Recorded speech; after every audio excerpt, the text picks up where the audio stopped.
Kaneshiro, a money-grubbing mafia boss known well for his gluttonous attitude toward life. The affected people, consisting of the student population at Shujin Academy, are consistently exploited so this disgusting man can drain them like a pool of sludge. His collection for his bank of personal spite creates this evil and spreads through the entirety of Shibuya. How does this man exploit the people of his territory? What type of evil is he committing? When will the Phantom Thieves act upon this man who is able to avoid the law? Today, my fellow Phansite pals, we discover this answer. In the 4th episode, and probably long awaited, Persona 5 Royal Retrospective. It's a little bit of a passion project that I've taken way too long to get to. This is actually one of my favorite palaces to talk about, not because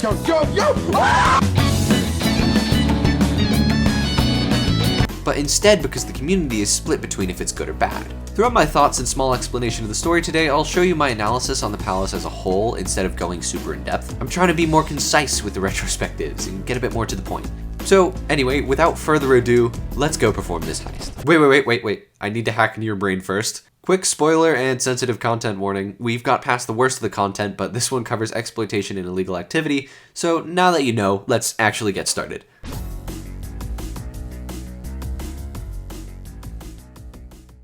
Ever since Madarame, we've resumed at a strange time. After the Phantom Thieves' second case, they start to catch fire in Shibuya. People start to fawn over the Phansite, and these justice-holding high schoolers are becoming big shots of the shadows. But again, such press has its negatives. To the Phantom Thieves, this guy's a negative, but to me, he's my personal favorite character in the game, who decides to make his first appearance shortly after this. And who could it be? Oh, am I mistaken? I thought I heard something about delicious pancakes. Goro Akechi, the detective prince of Japan, is introduced here in a witty way that kinda made me connect to him. He's sorta awkward as hell, but tries to mingle with those around him. And honestly, I felt that. But there's a dark secret that he has. His job, what he has to do, his intentions, why he's on television in order to use the general public to side with him, he hates the Phantom Thieves. He does become someone cool though, because after asking Ren about his opinions, he respects how you're his devil's advocate. And then we begin access to his confidant pathway, which, might I add, was made miles better in Persona 5 Royal. There actually wasn't one in the original game, which is kind of weird considering it jumps later on to a very specific story plot point that I'm not going to mention yet. It made it more natural in Royal, you could say. That scene happens between Madarame and this next palace, but a few other pretty important things do as well. One of them isn't that important. Oh my god, it's Kawakami. One of them is the official reveal of the new royal lady, Kasumi Yoshizawa, a year 1 honor student at Shujin while taking on competitive gymnastics. So after going through the trash cleanup and Ryuji's beginning as a young thief, you end up meeting Kasumi again, and actually learning her name this time. Keep in mind that the student ID says Kasumi Yoshizawa. But anyway, after some epic flips, you start her confidant, which introduces the last one of what I call the crucial 3. 3 characters that actually define what ending you get, and therefore the way the story goes. Even though, yeah, technically everything you do can change that, there are 3 that have a much larger effect than the others, possibly even adding more scenes or an entire new palace. These 3 in specific are Kasumi, Akechi, and Maruki. Basically, just complete all 3 of these pathways and you'll get everything you need for your run. Trust me, you want everything out of your run that you can get. Anyway, you start Kasumi's confidant, which benefits in increasing HP and SP in palaces, along with a lot of other really great benefits. It's sort of rare to be able to hang out with her, so make sure anytime you get the text that you do. One more decently important thing that occurs is the introduction of Kirakuji, the place with darts and billboards, Kijijoji. Being introduced in Royal, this hangout spot is the main location for Kasumi and Akechi's confidants, and in turn ends up being one of the most useful spots for benefits in the metaverse. Not only do you get bonuses for baton passes, confidants, and technicals, but there's also SP items and a ton of other things that you can acquire while you're here. There's a lot of separate little storylines that can occur here as well, some being specifically through Phansite requests. I'd recommend going and exploring it a little bit because there was a lot of stuff that they added that just made the whole town feel populated. So after a bit of meaningful downtime, we start to get hints to the next arc. Honestly, this period breaks up the balance between both sides really well. This is one of the reasons I end up liking this arc so much, is because you don't feel overwhelmed too much by one side or another. Points I just covered in the downtime section are spread well between developing 2 characters that reprise an important role in this arc. These being the Nijima sisters, Sai and Makoto. The development Sei gets isn't as obvious as it is in Makoto's case, but she still gets a bit more character development and legitimate introduction at this point. Basically, the SIU director is getting more and more adamant about finding the Phantom Thieves and doing nothing himself, the useless bastard. It is now throwing all of that pressure onto guess who? Sai Nijima. So obviously she's not in a good mood. So much that her sister, trying to find the incidents of a new job, supposedly sprouting around the school that's tangled with the Mafia, gets the blunt end of her crab. Right now, you're useless to me. A quote that is vigorously repeated for this whole arc. But here we discover this family's backstory. Their father was a police officer who died sticking up for what he stands for. Sai sees this as a motivational drive and a requirement to enforce the justice system, hence why she's a prosecutor. Makoto also sees this as a motivation, but is instead inspired by his work, to the point where she wants to do the same thing as he did and stick up for the sense of justice. So, since her role in the student council forces her to look into these things, Makoto digs into both this really easy job and who possibly the Phantom Thieves could be. And she just so happens to hit the target on one of them. Makoto calls you to the student council room. She decides to expose your ass because of Ryuji's loud mouth, and guess who calls? Ryuji, I swear to So yeah, Makoto calls your guys' ass out. But instead of reporting you directly, she instead asks you to assist on her other case. With honestly, one of the best reveals of the next villain in the game. Knowing well who the Phantom Thieves are, she then requests you all meet at the roof and drops an absolute bombshell of a request on you. She wants you to change the heart of someone, as you do. But who could it possibly be? So, whose heart do you want us to change? A Mafia boss. I mean, come on, how can you not get hyped from that line? It's such a badass clip from the best girl in this game. I mean Makoto. Anyway, knowing now about the events in Shibuya and how the school has a ton of victims in the Mad Mafia scheme, the Phantom Thieves are left to dig for their own information, which doesn't end up getting far. But at least you gain the idea of what's going on. Basically, many students are getting hunted down in Shibuya to deliver envelopes and lockers in exchange for a hefty bit of cash, but then quickly getting extorted for everything they and their parents own. With the rising number of cases, Shujin Academy, the home for our one and only crime boy, plus the Phantom Syndicate, is hit pretty hard. Basically, your group, including a stalker, is very stumped.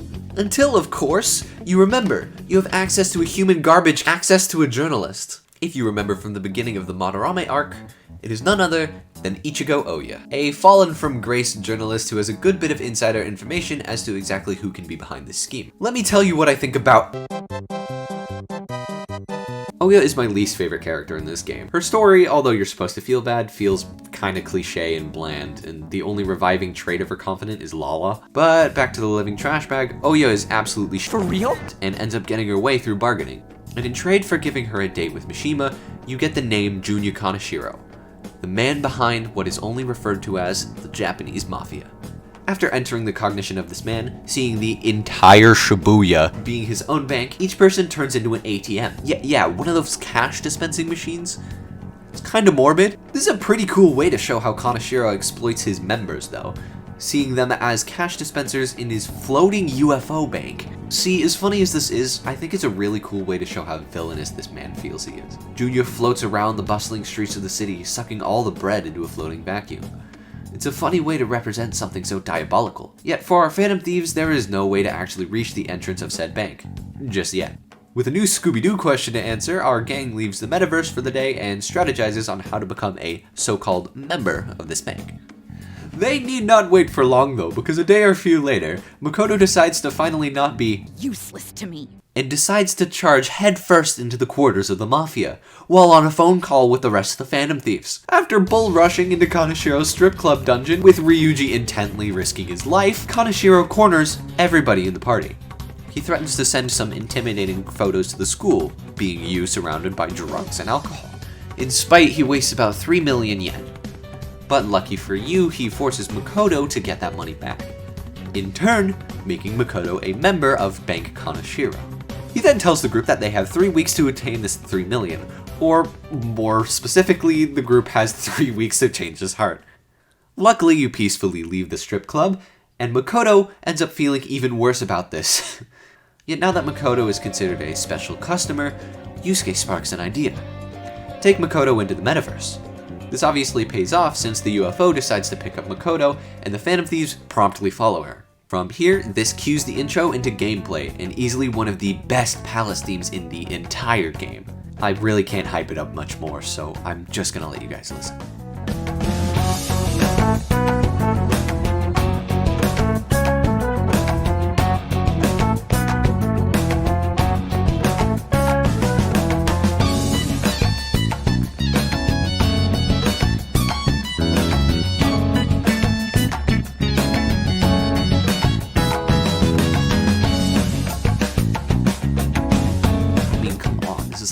perfect song to play during a bank heist. So after gaining access to the bank, going to the back rooms, and Kaneshiro doxing Makoto, you realize it's all a trap. So then, promptly rushing back to the exit, the thieves are cornered. So now that Makoto is put in a sticky situation, she realizes she has to stick up for herself. I mean, you can't be useless forever. She's got to make her father proud, stand up for his legacy. She is Makoto Nijima. Have you decided to tread the path of strife? Yes. Come to me! Very well. Let us proceed with our contract at once. I am thou. Thou art I. You have finally found your own justice. Please, never lose sight of it again.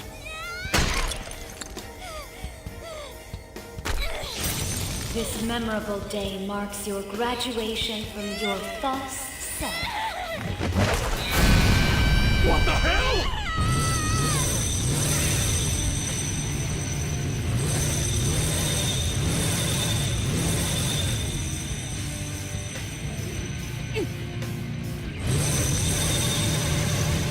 A persona? No, dude. That's a bike. A bike? At this point is where she goes from being an annoying ASB kid who's very egotistical to an astonishing and all-around confident character. She does have a weaker side to her still, of which is made obvious in the rest of the story, and ends up becoming one of the most crucial party members in most of my playthroughs. She also takes charge of analyzing personas and has a methodology that feels natural and fits into her personality. You go, girl! So after wiping the floor with these henchmen, you all flee and start the real palace from this point, after Makoto now discovers the metaverse. So after the introduction, let's get into the palace itself. With the Bank of Gluttony, I like to divide it into a few sections. First of all, there's the lobby section, a nice level of a classic bank heist with a few thievery-based battles to face, followed by the lower floors, full of camera traps, the palace's main gimmick, and eventually the vault, full of drawn-out journal puzzles, a pretty cool mechanism, and honestly some pretty cool enemies. All around, this palace is the one that feels most like a heist. So the first of these three is the most basic, the lobby. This is one of the reasons the palace isn't as memorable. It's basically just crawling through the vents a few times and defeating enemies for keycards and jumping down an elevator. It definitely gives you the idea of being sneaky robbers though, but with a little bit of blast-in Baby Driver type battles at that. Honestly, the enemies are decently cool but a little overused. I'm never really mad at this palace because it's just well themed, without anything astonishingly bad, but nothing too good either. All around, it's a cool part nonetheless, all because it helps to flesh out everything else and set up for what's next. But before we move on, the lobby introduces one of two new things in this palace. Dogs. Dog shadows are super fast and usually pretty hard-hitting. I ended up loving these guys though. They add a real sense of urgency and the battles with them are actually quite fun. It's rare you land an ambush on these speedy guys, but once you're in, they're a challenge. After a little, you do get used to them, but they're a nice addition that's used in most of the future palaces. The next part, which I consider the offices, is the mainly lower level. This part is where cameras are utilized to their fullest, giving you a little bump in security level for everyone you— Oh my god, he's just sprinting through them! These do introduce some pretty fun puzzles, but with easy ways to break and exploit them. If you've been on a channel for a while now, especially in my streams, you'll know by now that I love to break video games. And out of Persona 5, this is truly the only palace where I can get away with doing something like this. This game is pure genius, but this is one of its only gaps. Cameras are a little wonky. Anyway, the entire scene of this office is to open the vault door, and running around to destroy the electronics and guards is a quite fun little adventure. You also find a will seed decently close to here. The office area is great, and the multiple locks of the vault you have while you're picking apart Kaneshiro's brain makes it feel like a decently engaging experience. Yet what precedes is the true meat of this palace. You open the vault and see a haul of raining cash that proceeds. Continuing into a smaller office space, but with probably the coolest way to get a will seed in the game after you swing on the rafters, you reach an elevator with two guests. Mini-bosses. Yeah, so you know how I said some of the enemies felt overused? Yep. Almost every kind of mini-boss is just these two, and sometimes is a persona called Kinky. That's kind of kinky, you get it. I'll get to the next part already. After beating those guys, the best part of the palace is in front of you, the life-size lock mechanism. I absolutely adore this part. Shifting the mechanism back and forth is just super satisfying, and guess what? Another will seed! But the part that's next is interesting. Between each mechanism, there's codes you need to insert in each of these rooms that expose Kaneshiro's secrets and motives. Now, Royal made this part not as repulsive by actually allowing a pay-to-win option. I think it fits really well with this palace and honestly is just a godsend. I guided this in every playthrough except for the first time in the original game, and honestly, these puzzles are my main problem with Kaneshiro's palace. Having to continuously dig through rooms and face the enemies over and over feels meaningless and gets way too repetitive too easily. At this point in the game, you've got the treasure from 2 palaces, and unless you've stupidly dropped it all on healing items from Takami and random upgrades from Y, at this point you'll easily have enough to afford all the pay-to-win doors. But after finding, inputting, and shifting all the codes and locks, the pathway opens to a central elevator, and the treasure room is the one to follow. So voila, the palace is almost complete. I forgot to mention this originally, but sirens are also introduced at the end of this palace. They're nice little ways to power up your personas in a lot of different ways and are super useful in the endgame. Also, my favorite piece about these sirens is that they break. Whatever you were going to fuse is instantly ditched for something random, and usually more powerful. But in the end, you never know, it's like a big gamble and it's kind of fun. After going home and Makoto getting so many messages demanding the money that Kaneshiro is the only thing in her spam folder anymore, the Phantom Thieves need a way to deliver the calling card to this gluttonous asshole. The calling card's been posted all over Shibuya.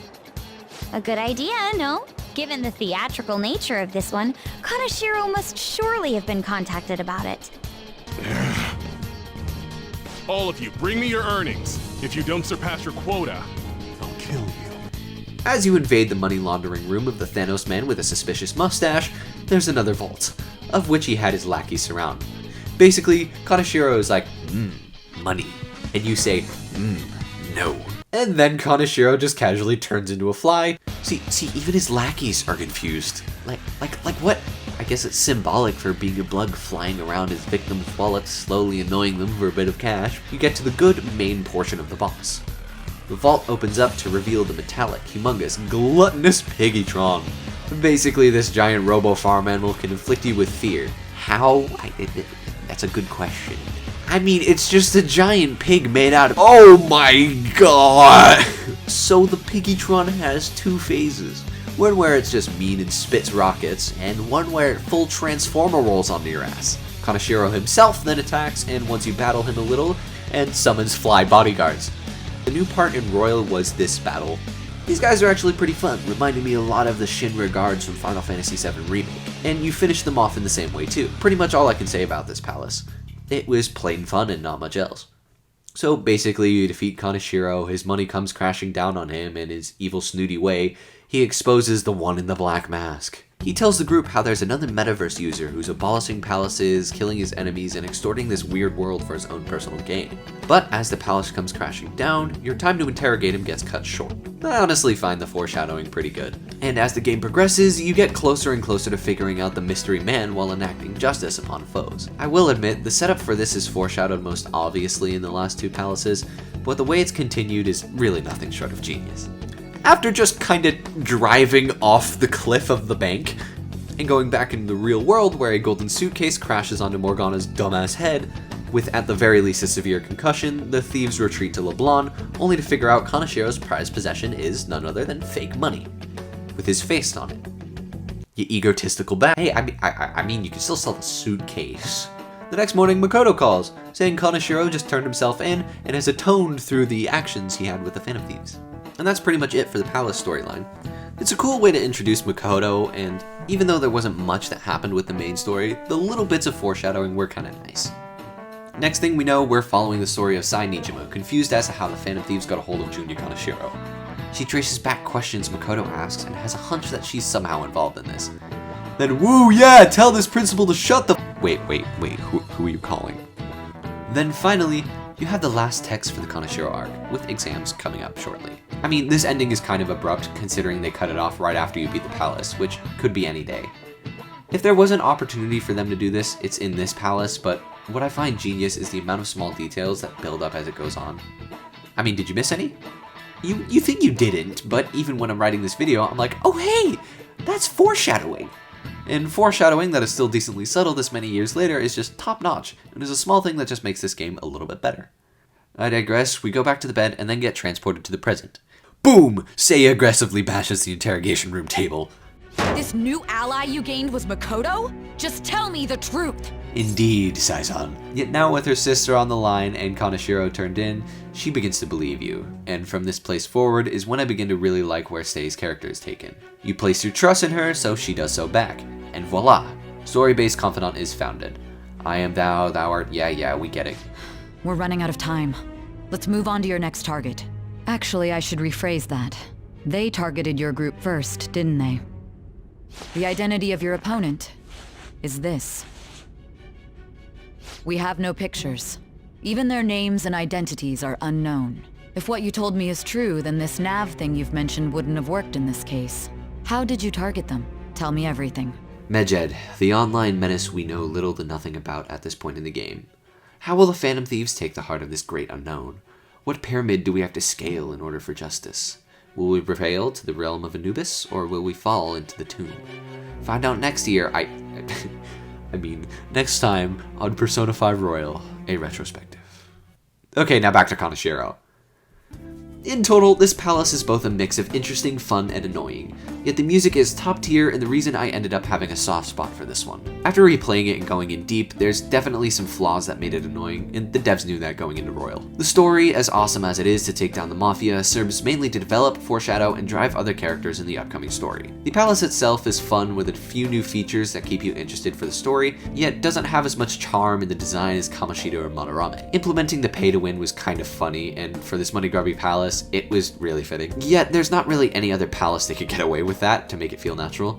The rest of the palace was awesome, and the overall vibe felt swell, and really put the thief in Phantom Thief. And all around, although there's some tax on the flaws, the paycheck that this bank gets is my rating of a 7 out of 10. Above average, and maybe not the most memorable, but the fun boss, cool theming, and foreshadowing made it enjoyable and exciting nonetheless. And that, my friends, is the closing of Episode 4 of Persona 5 Royal, a retrospective. Now that we've generally established the way I'm taking this series, hey guys, I'm a lot more excited to talk about the rest of this game. I got the ones that feel like a little bit of a drag out of the way, after about like the whole year and a half, I'm guessing. Yeah, as you can see here, I was trying to write it to be a little bit more concise, and hopefully I didn't obliterate myself with the work. I'm gonna try and shorten each video down to probably about 15 to 20 minutes instead of like half an hour like they usually are, and probably like this one's going to be. Also, this was written about a year ago. I'd like to think I've grown a little as a scriptwriter since then, so the next videos in this series are definitely going to reflect that. I feel it's a good idea to go back to my roots a little before I evolve, and take on this series before it's too late. I have another 9 episodes to— oh my god, 9 episodes? At this rate, I'm gonna die before I finish this. I mean, I've changed so much as a filmmaker, and as a channel, as a content creator, and this series I was hoping to use as a reflection of where I've come from. I'm a super archival person, and seeing the state of this passion project of my channel grow and adapt is actually a lot of fun. I'm gonna try and finalize the main portion of the series because I have some awesome ideas for a few more episodes after I'm done with the story, but for now, may your heart be your guiding key.